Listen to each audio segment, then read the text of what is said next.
Reyes, capítulo 19, vamos a continuar leyendo la historia de Elías. ¿De qué estábamos hablando la semana pasada? A ver quién se acuerda. De la depresión, emociones destructivas, y hablábamos de una emoción realmente destructiva que es la depresión. Y hoy vamos a ver un poco la continuación de esta historia. Hablamos en primer lugar acerca de esto, ahí lo vamos a ir pasando, el principio lo pasamos rápido. Hablamos sobre algunas pequeñas cosas que compartimos la primera vez acerca de esto. Y lo primero era que a veces focalizamos demasiado en el problema, y por focalizar demasiado en el problema empieza a entrar en nuestro corazón una angustia realmente agobiante, y eso lo hablamos la semana pasada. Y también hablamos que Elías decidió, no solamente focalizó y se olvidó de todas las cosas que Dios había hecho, focalizó toda su mente, su corazón, todo en el problema, sino también que hablábamos acerca de que él enfrentó esta situación, esta emoción, este momento difícil, lo decidió pasar solo por ese momento. Y eso fue lo que hablamos. Y lo problemático que es cuando nosotros pasamos por estos momentos tan complejos, tan difíciles, aislados, solos, y hablamos, un poco bastante acerca de las repercusiones que tiene ese aislamiento. Y hoy vamos a comenzar a hablar acerca de esta historia, algo que tenemos en el versículo 9, Primera de Reyes, capítulo 19, versículo 9 y versículo 13, cómo Dios le hizo ser consciente de su verdadero problema. Dios lo va a hacer consciente a Elías de cuál era el verdadero problema que él estaba viviendo, experimentando. Versículo 9, no sé si aparece ahí, pero la Biblia dice, y allí se metió en una cueva donde pasó la noche, y vino a él palabra de Jehová. ¿Quién es el que le habló? El Señor, Jehová. Dios le habla. Dios es el que le va a hacer dar cuenta del momento en el que está. Y dice que le dijo, ¿qué haces aquí, Elías? Miren lo que pasa en el versículo 13. Después que él va a otro momento y a otra experiencia que tiene en el transcurso de la historia con el Señor. Y dice, y cuando lo oyó Elías, cuando escucha la voz del Señor, cubrió su rostro con su manto y salió y se puso a la puerta de la cueva. Y aquí que vino a él una voz diciendo, ¿qué haces aquí, Elías? 2 veces aparece la misma expresión. 2 veces Dios le da una palabra a Elías y le hace esta pregunta, este interrogante. ¿Por qué Dios no le dice por qué estás en este momento? ¿Por qué Dios no lo confronta y le dice, ¿por qué llegaste a esta situación? ¿Por qué estás en depresión? ¿Por qué esta angustia? ¿Desde dónde sale este dolor? No. Dios quiere que Elías se pueda dar cuenta. Dios le va a hablar para que Elías pueda él mismo ser consciente del momento en el que está. A veces el Señor nos habla y nos dice palabras para que nosotros seamos conscientes del lugar donde estamos plantados. Es decir, lo que le está preguntando a Elías no es por qué estás en la cueva. No le está diciendo, ¿qué haces aquí en la cueva, Elías? No le está diciendo, ¿qué haces acá en este monte buscándome? Lo que le está hablando Elías, Dios a Elías, es que él se dé cuenta que si está en ese lugar es porque algo pasó. Es porque Elías estaba atravesando este momento de dolor y de angustia, pero en el momento de angustia y de dolor, en vez de acercarse al Señor, Elías estaba tomando decisiones que lo alejaban de él.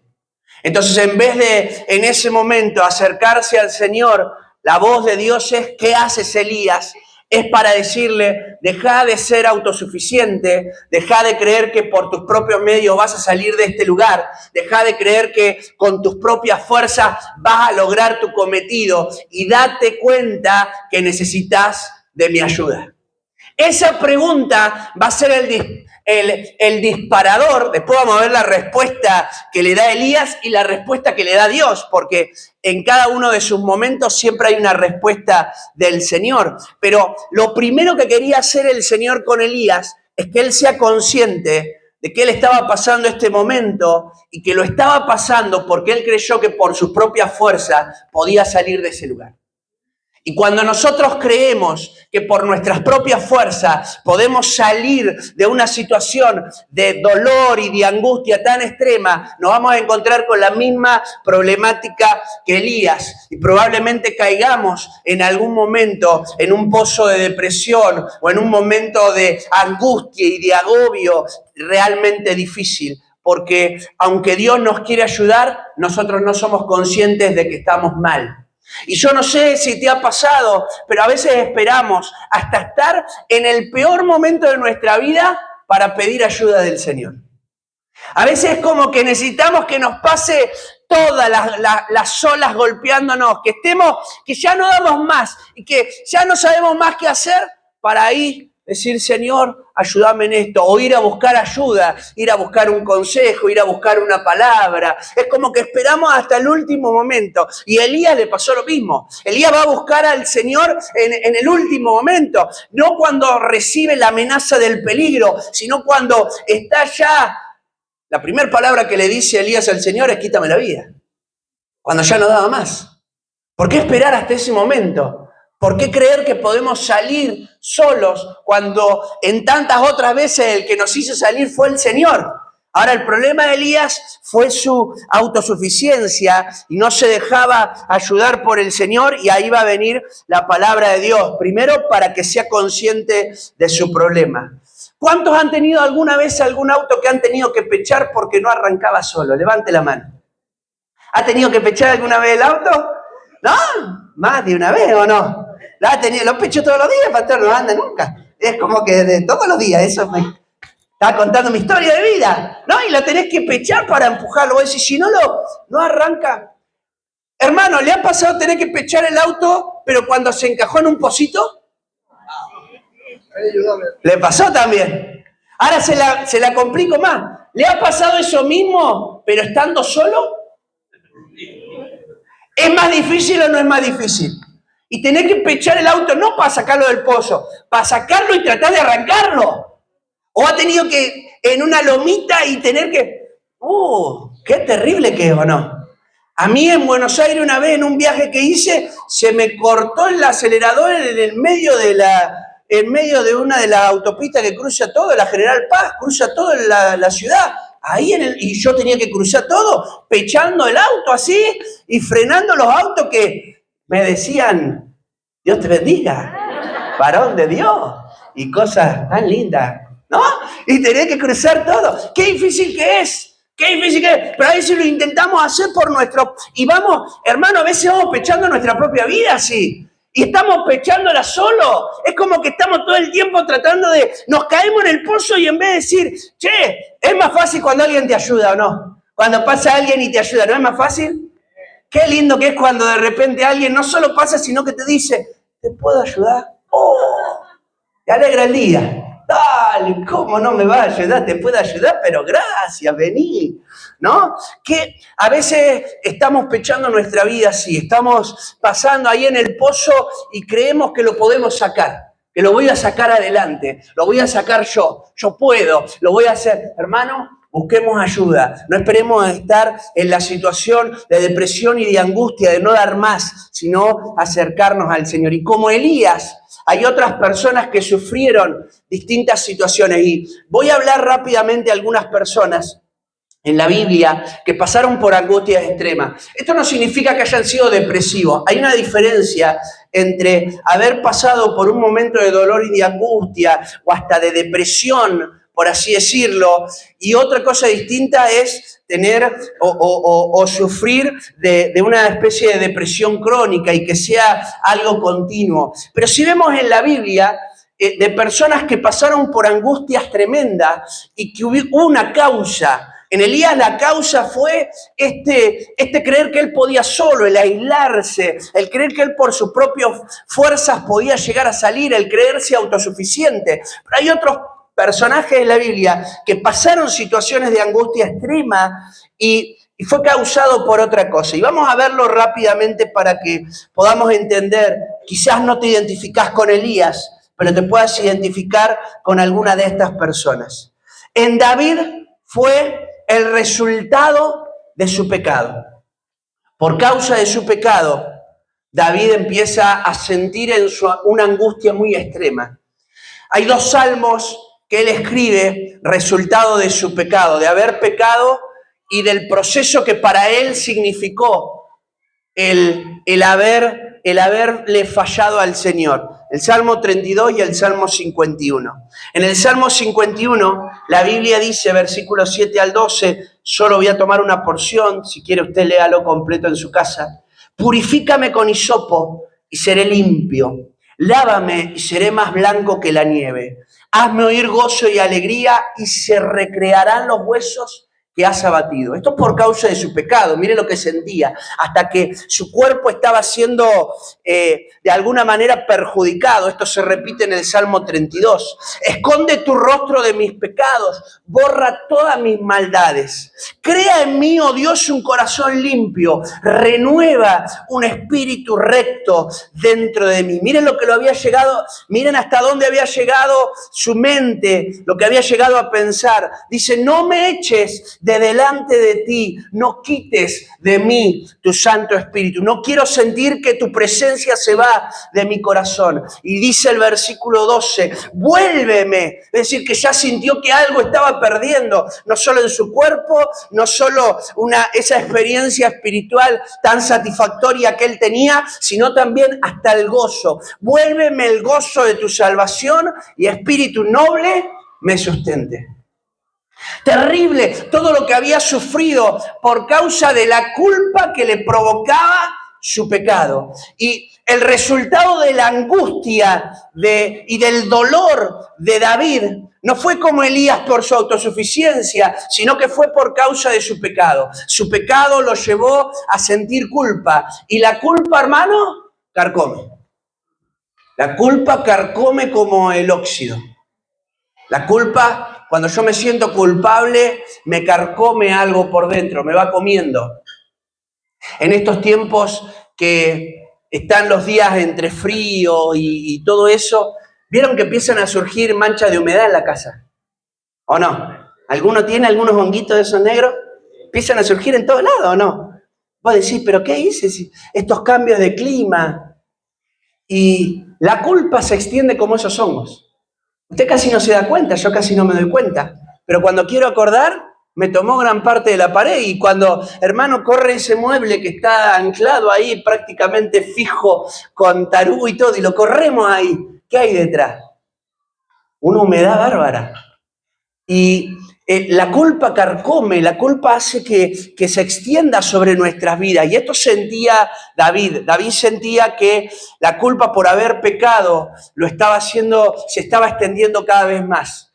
Y necesitó de esa respuesta de parte de Dios, porque cada vez que nosotros y aquellos que realmente queremos acercarnos al Señor, empezamos a dar esos pasos de distanciarnos de Él, viene una palabra de Dios para responder a esa situación que estamos viviendo. Y David la recibió. David tuvo un profeta que apareció en el tiempo justo para animarlo a arrepentirse y a cambiar su vida. La respuesta de parte de Dios era, si vos te arrepentís, yo te voy a dar para que incluso en tu asiento se sienten generaciones. Si hay arrepentimiento sincero, va a haber entonces resultado.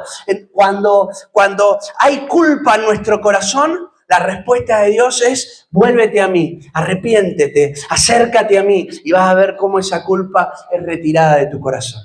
¿Amén? Hay una respuesta de Dios aún para nuestro pecado.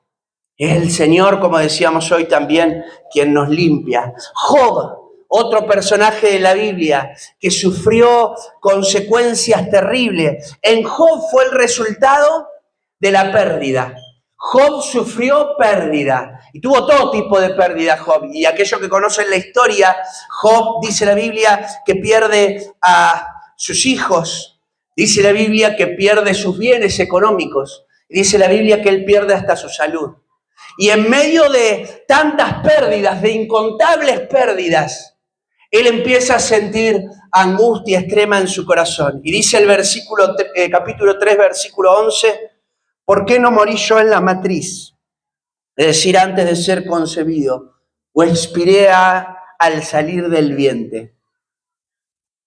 La pérdida había llevado a Job a sentir el deseo de morir, de ni siquiera haber nacido, de que su vida no tenía sentido en esta tierra.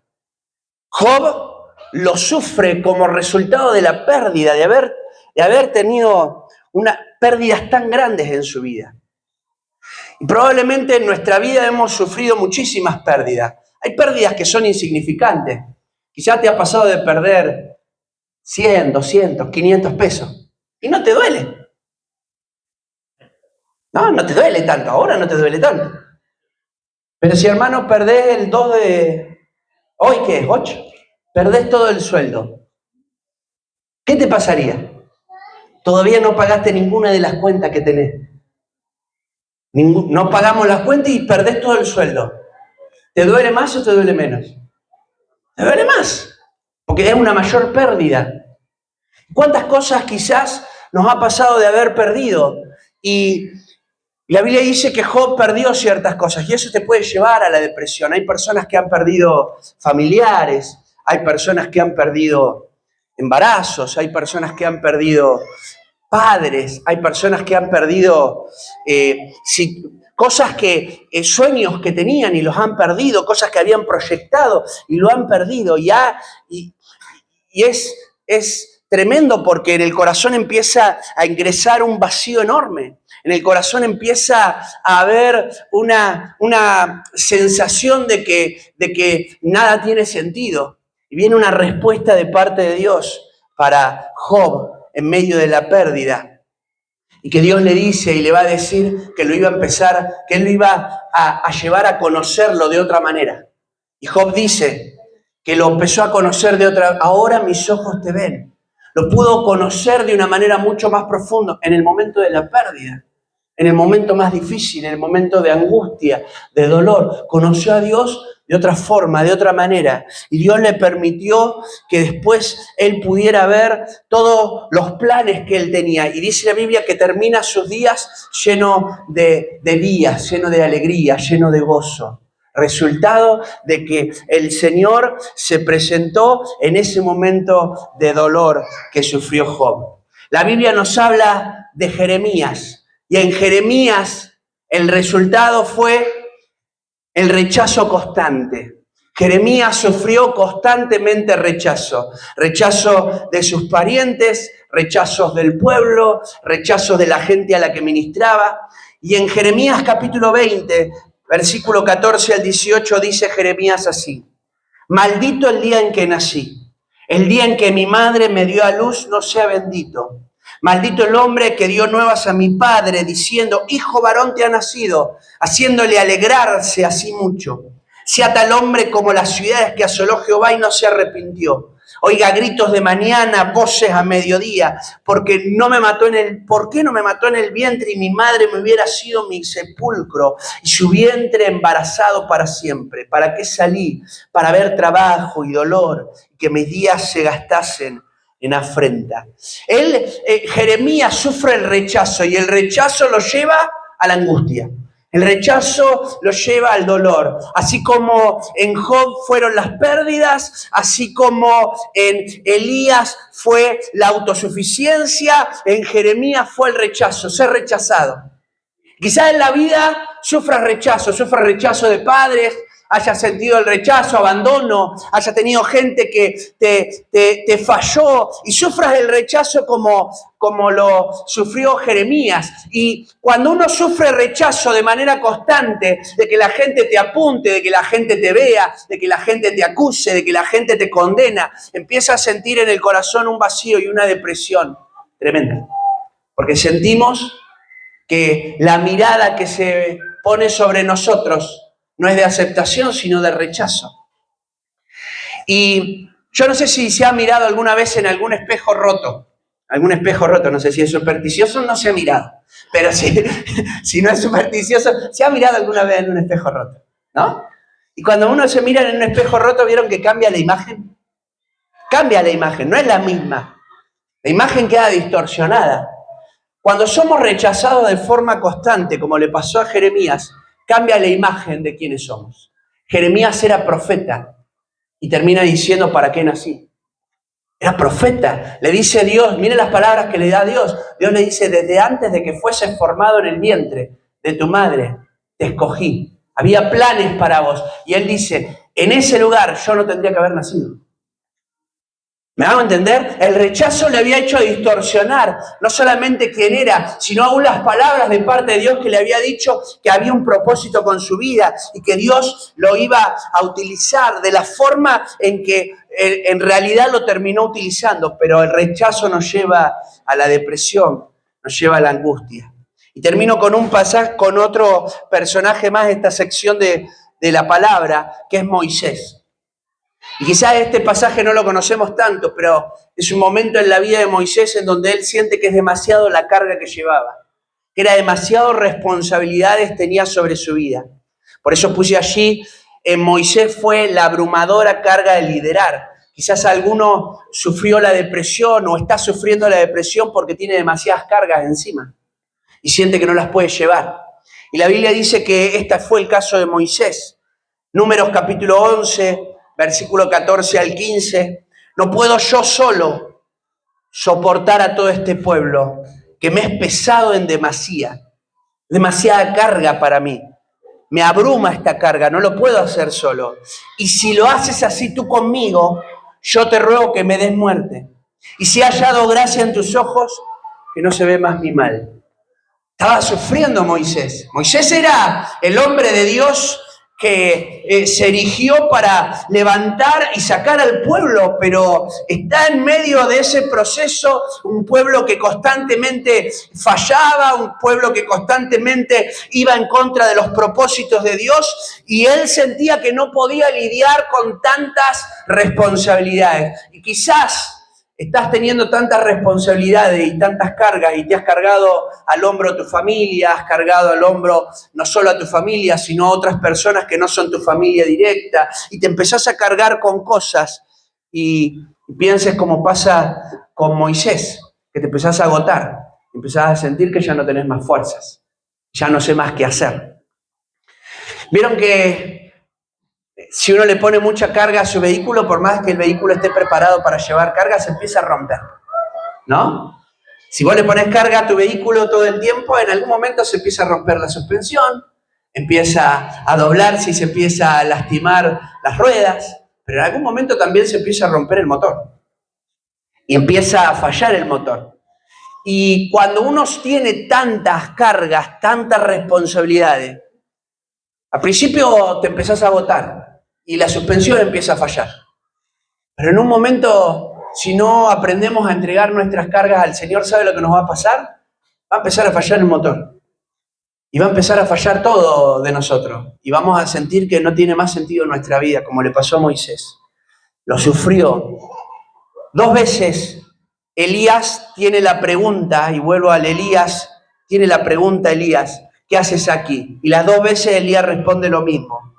Él respondió, he sentido un vivo celo por Jehová, Dios de los ejércitos, porque los hijos de Israel han dejado tu pacto, han derribado tus altares, han matado a espada a tus profetas, solo yo he quedado y me buscan para quitarme la vida. 2 veces Dios le dice, le da la oportunidad a Elías que Elías se diera cuenta de que estaba en un problema. Y las 2 veces Elías, en vez de darse cuenta que estaba en un problema, las 2 veces él responde lo mismo. La culpa no es mía, la culpa es de los demás. Solo yo he quedado, soy el único que se sigue guardando, soy el único que está bien. Y viene una respuesta de parte de Dios, porque el problema de Elías era su autosuficiencia, se creía que era el único, yo solo he quedado, yo tengo, miren que lo que le responde, nunca le dice, yo estoy en un mal momento. Le dice, yo tengo demasiado celo por ti y por eso estoy en esta situación. Viene una respuesta de parte de Dios. Y la respuesta de parte de Dios es, hay 7,000 personas que voy a guardar para que pase el tiempo y no pequen contra ti. Contra mí, dice el Señor.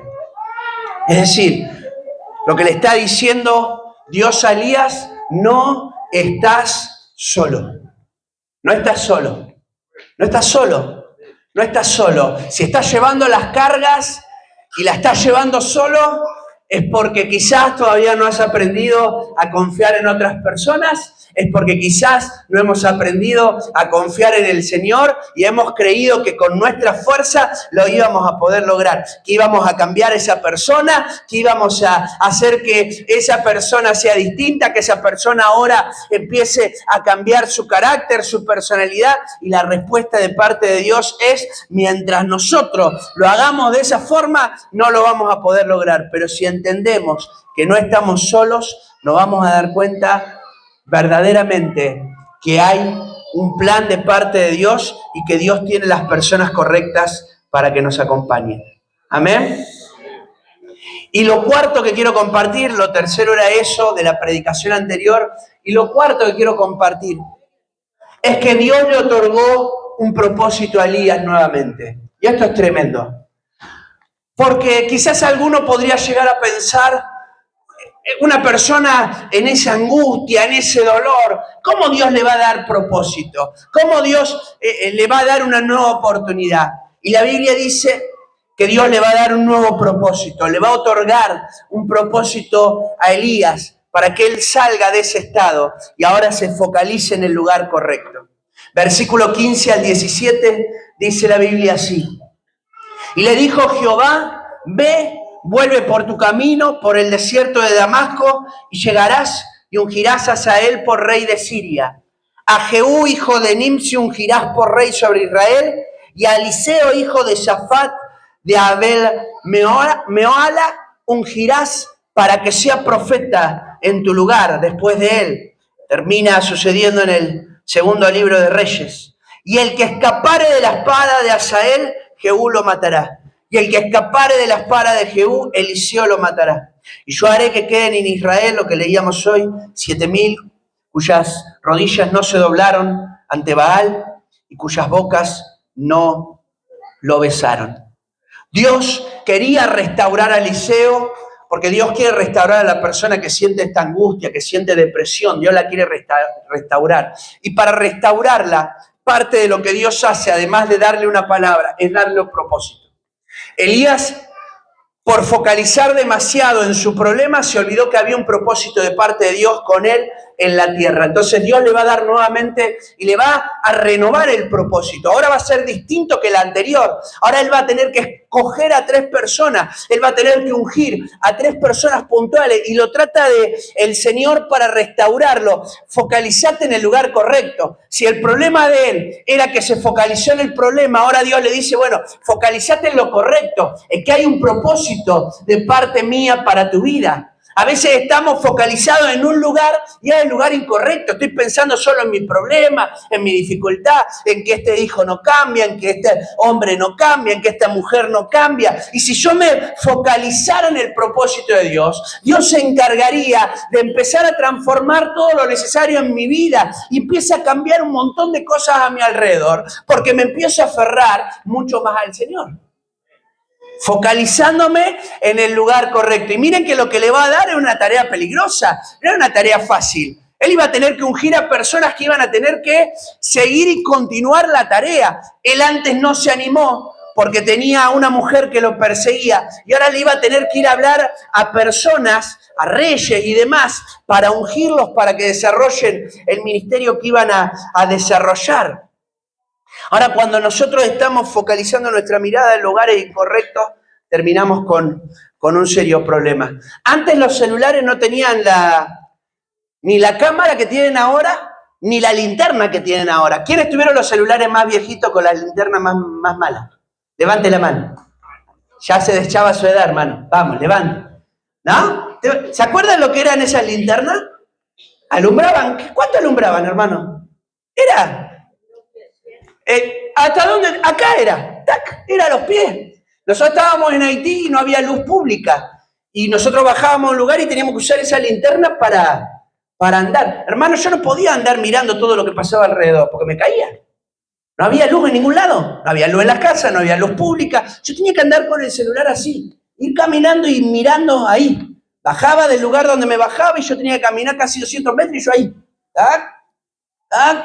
Ahí era para mirarme acá. Si yo hacía así, a veces me hablaban y me daba miedo, porque eran dos cosas. O miro acá, ¿y qué pasa? O miro acá y me caigo. Era una de las dos. Tenía que elegir cuál era la peor. A veces empezamos a mirar un montón de cosas y nos perdemos. Perdemos de vista lo que es central y nos terminamos cayendo en un pozo. Ahora, si nosotros focalizamos y empezamos a decir, Señor, mi meta es tu propósito. Yo voy a caminar para tu propósito. Te garantizo, pero te garantizo que va a empezar a cambiar un montón de cosas. Y esa angustia y ese dolor empieza a salir de nuestro corazón porque ahora hay propósito, porque ahora hay sentido para nuestra vida. Seguís pasando dificultades, pero ahora estás focalizado hacia dónde tenés que ir. Ahora, tener propósito hizo que Elías dedicara un tiempo específico porque él tenía que hacer esta tarea.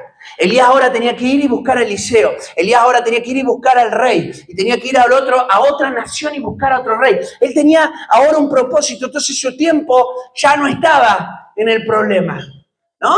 ¿Se acuerdan que hablábamos la semana pasada que el aislamiento nos hace sobrepensar demasiado las cosas? Y ahí le ponemos y taca.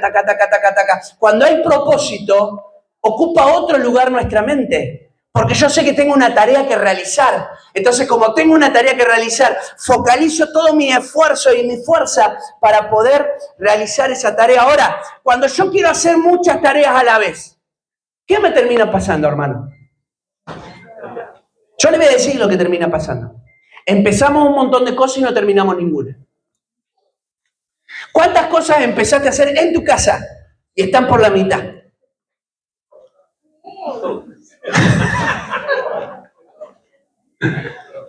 ¿Cuántas cosas empezamos cuando queremos hacer muchas cosas?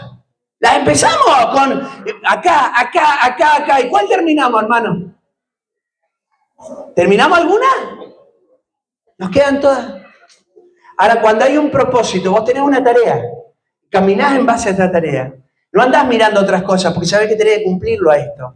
Entonces, cuando tenés un propósito, vas a poder dedicar tu tiempo a esa tarea específica. Cuando dedicas tu tiempo a esa tarea específica, sabés, estás convencido de que la vas a poder finalizar. Y yo te animo a que puedas decirle al Señor, Señor, mostrame cuál es tu propósito para mí hoy. No mañana, no pasa, hoy. ¿Cuál es tu propósito conmigo hoy? Para que yo focalice mi mente, mi esfuerzo, mi concentración, mi tiempo en el lugar correcto. Porque capaz que estás haciendo algo que no es lo que Dios quiere para tu vida. Y te vas a desgastar y no lo vas a lograr. Y vas a terminar frustrado. Porque había un propósito de parte de Dios por cumplir. Tener propósito hizo que Elías se juntara con las personas correctas. Y la Biblia me encanta, porque ¿se acuerdan que el problema de Elías fue el aislamiento? Que él lo quiso hacer solo. ¿Y saben lo que le dice Dios? Te voy a poner una persona con vos, Eliseo. Y desde ese momento, lo primero que cuenta el relato, lea después la historia, el siguiente pasaje de la historia bíblica, es que lo primero que va a hacer él, que se daba cuenta que necesitaba a alguien al lado, lo va a buscar a Eliseo. Se acerca a Eliseo, porque él sabía. Y esto es maravilloso porque necesitamos personas, hay personas con las cuales, no sé si te ha pasado, pero te sentís cómodo al hablar. Podés ser auténtico, podés ser auténtica, podés hablar. Cuando hay algo que los une, es todavía mucho mejor. Cuando hay propósito, cuando vos tenés un propósito de parte de Dios, te vas a unir a gente que te ayude en ese propósito. Vas a querer estar con gente que hable tu mismo idioma, que hable cosas que te ayuden. y que tengan intereses en común. Y si vos tenés un propósito y sabés cuál es tu propósito, vas a buscar a alguien y te vas a pegar a gente que te ayude a desarrollar todo tu potencial para el cumplimiento de ese propósito. Por eso, ya estoy terminando, pero les anuncio algo. Aquellos que están hace menos tiempo en la iglesia, nosotros tenemos los grupos pequeños, son parte de la esencia de la iglesia. ¿Por qué? Porque entendemos que cuando vos estás en un grupo pequeño, no solamente aprendés más de la Biblia, sino que te podés juntar con gente que te puede ayudar a desarrollar el propósito, gente que te puede entender, gente que te puede escuchar, gente que te va a acompañar, gente que te va a aconsejar, gente que te va a dar una mano en el momento de angustia, no que te va a enterrar, no que te va a poner palos en la rueda, sino que te va a alentar, te va a desafiar. Y muchos de los que están en este lugar son y han experimentado eso, han vivido que por estar en un grupo, en el momento que pasaron una crisis, la pudieron atravesar porque el grupo pequeño estuvo allí, porque los acompañó, porque hubo gente que se interesó por ustedes, porque esa es la esencia, es buscar ese liceo que comparta un propósito, es unirme con gente que me puede ayudar a que el propósito de Dios se cumpla. Y termino con esto, tener propósito implica oír la voz de Dios en medio de nuestro dolor. Cuando hay un propósito de Dios con tu vida, aún en el dolor Dios te va a hablar. Aún en tu dolor Dios te va a hablar. Y si estás pasando por un proceso de dolor, yo estoy convencido de que Dios te está hablando y te va a seguir hablando, porque en los momentos de dolor empieza el Señor a hablarnos cosas fuertes al corazón. Y este era el dolor que estaba sufriendo Elías, necesitaba que Dios le hablara.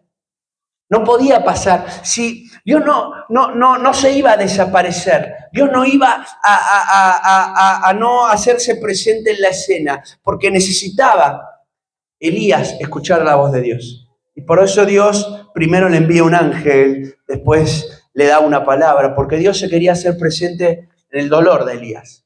En tu dolor Dios se hace presente. En tu dolor, en tu angustia, en mi dolor, en mi angustia, Dios se hace presente y te va a hablar.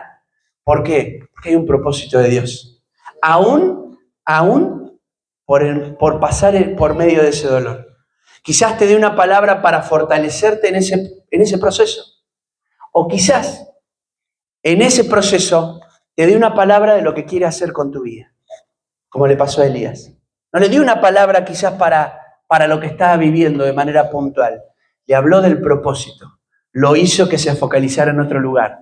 Entonces él entendió que había un sentido para su vida y entonces se levantó y lo primero que hizo, continuó mi tarea, voy a buscar el liceo, conforme a la palabra que Dios me habló.